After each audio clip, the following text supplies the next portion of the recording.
Hi అండి. నేను మీ Soumya. Success అనేది ఊరికే ఎవరికీ రాదు కదండీ. కష్టాలు పడాల్సిందుంటుంది. బాధలు తట్టుకోవాలి. కన్నీళ్లు పెట్టుకోవాలి. గుండె ఇతరుల మాటలకి ముక్కలవ్వాలి. బంధాలని కోల్పోవాలి. ఎదురు దెబ్బలు తినాలి. సహనంతో ఉండాలి. గుణపాఠాలు నేర్చుకోవాలి. ప్రతి క్షణం నీతో నువ్వు యుద్ధం చేస్తూ ఉండాలి. అప్పుడే కదండి మనకు సక్సెస్ అనేది వస్తుంది, మన జీవితంలో అడుగు పెడుతుంది. పెద్దలు చెప్తూ ఉంటారు ఒక మాట, ఎంత కష్టపడినా ఏం చేసినా ఆవగింజంతైనా అదృష్టం ఉండాలి అని అంటారు. అదృష్టమైన దురదృష్టమైన మనం చేసుకునే ప్రయత్నంలోనే ఉంటుంది.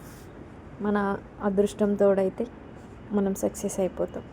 దేనికైనా అనుభవం అనేది ఒకటి వస్తుంది అంతే. సక్సెస్ వస్తే సక్సెస్ వస్తుంది, లేదంటే అనుభవం వస్తుంది నెక్స్ట్ టైం రిపీట్ అవ్వకుండా ఉండడం కోసం ఏదైనా అంతే.